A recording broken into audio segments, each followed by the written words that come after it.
lorsqu'on s'intéresse aux équations différentielles, on peut par exemple regarder, donc, dans le cas des circuits d'ordre 2, le circuit LC. Donc on va ici dans un premier temps établir l'équation différentielle vérifiée par la tension UC aux bornes du condensateur.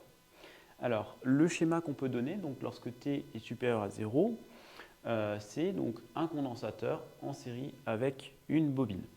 Alors le condensateur, donc de capacité C, va être en série avec la bobine d'inductance L. Et on va déterminer donc l'équation vérifiée par UC en utilisant dans un premier temps une loi des mailles. Donc ici, si vous regardez d'après cette maille, donc vous pouvez choisir donc un sens de parcours de la maille. Admettons qu'on choisisse par exemple le sens ici trigonométrique. Eh bien, donc UC et UL vont être dans le même sens et leur somme va donner 0. Donc va être nul. Alors, ici vous avez UC, ce qui nous embête c'est UL. Donc UL, ici on va chercher à l'exprimer en fonction de UC. Alors comment est-ce qu'on peut faire ça? Donc, on peut penser au fait que vous avez une bobine et un condensateur dans ce circuit. Donc l'idée va être d'utiliser les relations donc des bobines et condensateurs. Alors pour le condensateur, c'est là qu'il ne faut pas se tromper parce que souvent les étudiants vont confondre un petit peu les deux et vont écrire l'inverse. L'idée ici, c'est de retenir que l'intensité du courant électrique donc dans le circuit va être égale à la capacité fois la dérivée de la tension UC aux bornes du condensateur par rapport au temps. Ensuite, la tension UL, ici donc la tension aux bornes de la bobine, va être égale à L fois la dérivée de I par rapport au temps. Et I, comme on vient de calculer son expression en fonction de UC, on va remplacer tout ça, on va remplacer son expression.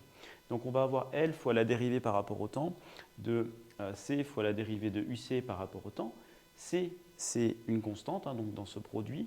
Donc on peut sortir C de la dérivée et on va obtenir L fois C fois la dérivée de la dérivée, c'est-à-dire la dérivée seconde de UC par rapport au temps.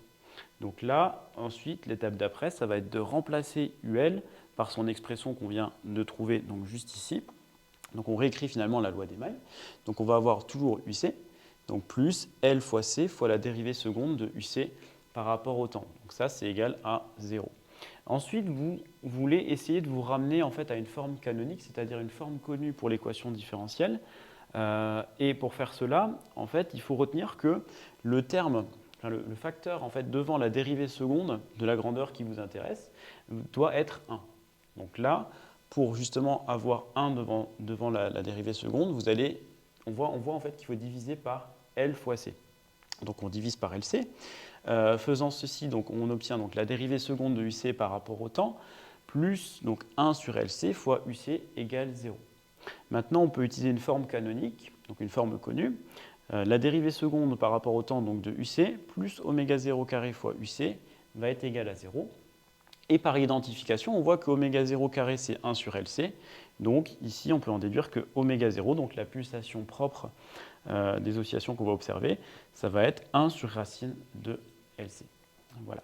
Merci pour votre attention et je vous attends pour la partie 2 où on va regarder cette fois la résolution.